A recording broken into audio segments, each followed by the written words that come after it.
Hello student, welcome to my channel, my NCERT and engineering classes. In this video, we are studying class 7 mathematics exercise 5.2. What is question number 1 of this exercise? State the property that are used in each of the following statement. नीचे कुछ statement दिए हुए हैं, आपको line पढ़ के उनकी हर एक प्रॉपर्टी बतानी है कि वो कौन से एंगल्स में आते हैं. If A parallel to B, सबसे पहले देखिए आप कि ए बी के पैरेलल है या नहीं. यस, तो ए बी के पैरेलल है. देन फिर angle 1 equals to angle 5, angle 1 और एंगल 5 इक्वल है. तो ये कौन सी प्रॉपर्टी है? ये है करस्पॉन्डिंग एंगल की प्रॉपर्टी. तो it is a pair of corresponding angles. Answer can be written as pair of corresponding angle, pair of corresponding angles. Okay student, corresponding angles होते कौन कौन से हैं ये देखिए. आपको 2 लाइंस दी हुई हैं. इस लाइन के एक राइट हैंड साइड इधर वाला होगा, एक लेफ्ट हैंड साइड का. आप ऐसे खड़े होंगे तो ऐसे में लेफ्ट हैंड साइड, तो इधर का एक एंगल और उसके ऊपर का 1 और 5 आर करस्पॉन्डिंग एंगल्स. अब case 2, angle 4 equals to angle 6, then A parallel to 6, A parallel to B. Angle 4 और 6 क्या है? ये 4 और 6 एक इधर आ रहा है, इधर आ रहा है. They are alternate angles. तो pair of, answer can be written at pair of alternate angle are equal. Okay student, आप फुल स्पेलिंग लिखिएगा. एंगल की जगह एंगल लिखिएगा और इक्वल की जगह इक्वल लिखिएगा. Now come on condition number C. What is condition number C? If angle 4 plus angle 5 equals to 180 degree, then A parallel to B. अब ए पैरेलल टू बी तो है, चेक करेंगे कि एंगल 4 और angle 5 equals to 180 degree है. Angle 4 और angle 5 सीधी line खींच रही है, मिलकर क्या बन रहा है? Straight line means 180 degree. मतलब ये वाला क्या हो गया? Sum of interior angle. Sum of interior angle क्या होता है? दो एंगल के बीच का 180 डिग्री. तो इसका आंसर लिखेंगे हम सम ऑफ इंटीरियर एंगल इज क्या होता है? All of you know 180 degree. Okay student, now come on question number 2. What is question number 2? And the adjoining figure identified. नीचे आपको एडजॉइनिंग फिगर एक दिया हुआ है और आपको आइडेंटिफाई करना है. Case 1, the pair of corresponding angles. इसमें से करस्पॉन्डिंग एंगल्स के पेयर कौन कौन से हैं?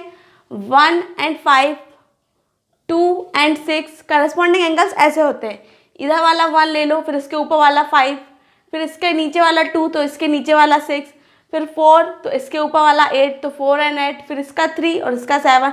These are corresponding angles. Second, the pair of alternate interior angle. Alternate interior angles मतलब ऐसे कुछ बनेंगे क्रॉस में. 2 तो इसके ऊपर वाला, फिर 8, फिर 3, फिर नीचे वाले, उसका नीचे वाला लिया तो इसका भी नीचे ऊपर वाला लेंगे, फिर 3 and 5. Third, the pair of interior angles on the same side of transfer. Same side होना चाहिए. 2 और 5, 3 और 8, मतलब ये इंटीरियर एंगल्स हो गए सेम साइड के. 2 और 5, 3 and 8. Vertically opposite angle.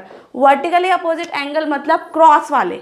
Angle 1 and angle 3, angle 1 and angle 3, comma 4 and 2, तो एंगल 4 कॉमा एंगल 2, ये एक पेयर हो गया. फिर कॉमा, फिर दूसरा pair 5 and 7, angle 5 and angle 7. या तो आप ऐसे लिख लीजिएगा, नहीं तो फिर ऐसे करके और बीच में एक और कॉमा लगाइएगा दूर पे. 5 and 7 हो गए. Angle 8 and angle 6, angle 8 and angle 6. Okay student, now come on question number 3. What is question number 3? Question number 3 is in the adjoining figure P parallel to Q. P Q के parallel है और हमको जो unknown variable हैं ABCD, उनके unknown angles हैं, उनके हमको फाइंड आउट वैल्यू करना है. तो first you will see the figure. All of you see the figure very carefully.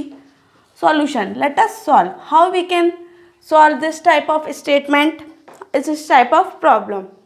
देखिए यहाँ पे पूरी स्ट्रेट लाइन है. स्ट्रेट लाइन मतलब 180 डिग्री में कौन कौन से एंगल आ रहे हैं? ई और 125 डिग्री. तो angle E plus 125 degree equal to कितना मान सकते हैं हम 180 degree. Why? Because sum of interior angle is 180 degree. और ये देखिए स्ट्रेट लाइन मतलब 180 डिग्री आ रहा था, स्ट्रेट लाइन के इधर कौन कौन से आ रहे थे, ई और एफ। ई और 125 डिग्री, एफ नहीं आएगा, ई और 125 डिग्री, यहाँ से हम ई निकाल सकते। तो angle E equals to 180 degree minus 125 degree.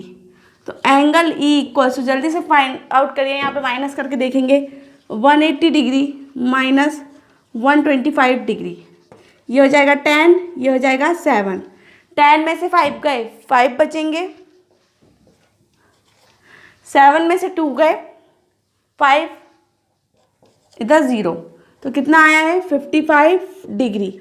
अब angle E equals to 55 degree आया, तो एंगल एफ क्या है उसका, वर्टिकली अपोजिट एंगल है। जब ये 55 डिग्री है तो ये 55 भी डिग्री होगा। क्यों?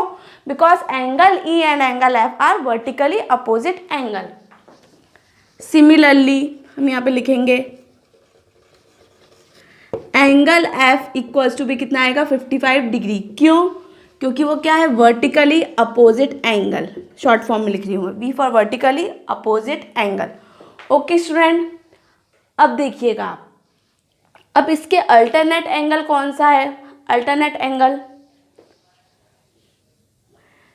एफ का अल्टरनेट एंगल ये और ये रहा, ऐसा बनता है ना। तो एंगल ए भी कितना हो जाएगा, एंगल ए इक्वल्स टू भी कितना हो जाएगा 55 डिग्री। क्यों? क्योंकि देखिए अल्टरनेट एंगल ऐसे बनते हैं। तो एंगल एफ यहाँ बन रहा है, ये देखिए ये वाला ऐसा और ये ऐसा कुछ जेड, एफ यहाँ और ए इस तरफ, तो ए इस तरफ, तो ये क्या है दोनों अल्टरनेट एंगल से। तो angle I equals to 55 degree क्या, अल्टरनेट पेयर ऑफ एंगल या अल्टरनेट एंगल्स। ओके, तो angle A equals to 55 degree. अब आप देखिएगा कि एंगल ए की कोई वर्टिकली अपोजिट एंगल है क्या, हाँ, angle A is just vertically opposite to angle C. तो एंगल सी भी हमारा कितना आएगा 55 डिग्री। क्यों? Because it is vertically opposite angle, V O A. आप फुल स्टेटमेंट लिखिएगा, V stand for vertically, O से अपोजिट, एन ए से एंगल। एंगल सी आ गया, अब आपका ए भी आ गया, सी भी आ गया। अब डी, डी क्या है यहाँ पे,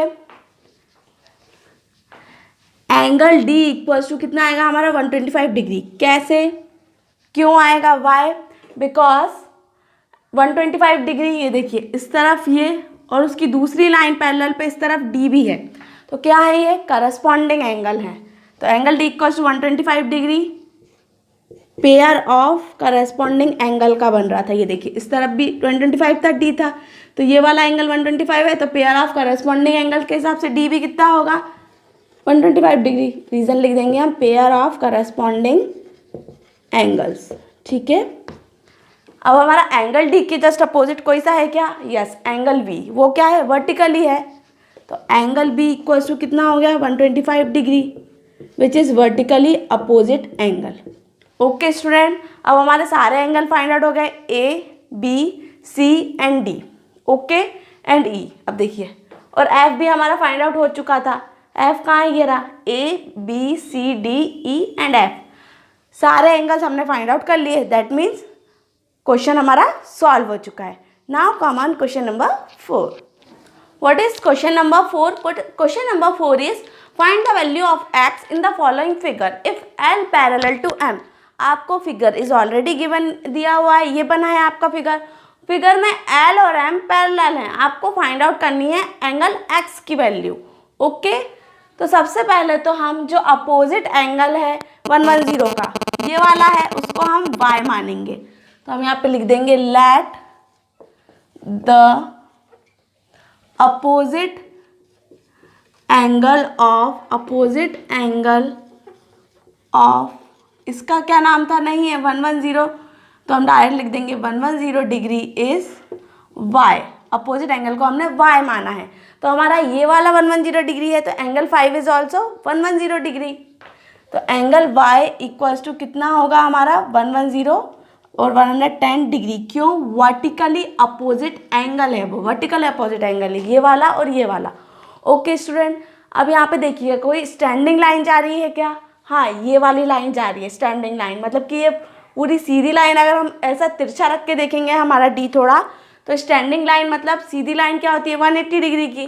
तो angle x plus angle Y equals to क्या हो गया 180 डिग्री।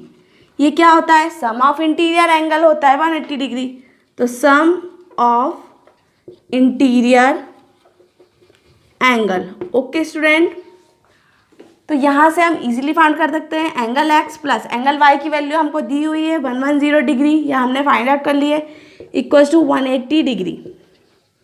तो angle X equals to 180 degree, plus में है राइट हैंड साइड किधर जाएगा तो 110, माइनस में हो जाएगा एंगल एक्स इक्वल्स टू दोनों को माइनस करिए कितना आया 70 डिग्री। तो we get the value of angle X और एक्स इक्वल्स टू 70 डिग्री। ठीक है, ये 70 डिग्री हमारा निकला। Now come on question number 5। What is question number 5? In the given figure the arms of two angles are parallel. Given figure में दो arm आपकी parallel दी हुई है। इफ angle A B C equal to 70 degree, angle A B C equal to 70 degree दिया हुआ है, देन फाइंड। हमको फाइंड आउट करना है दो एंगल डी जी सी, ये वाला डी जी सी छोटा वाला ये पूरा, और बड़ा D E F. Okay, D E F हमको सेकेंड फाइंड आउट करना है, बट उसके पहले हमको फर्स्ट फाइंड आउट करना पड़ेगा छोटा वाला D G C. Solve. A B parallel to D E, A B और डी ई पैरेलल हैं। ऐसे ही बी सी और ई एफ पैरेलल हैं।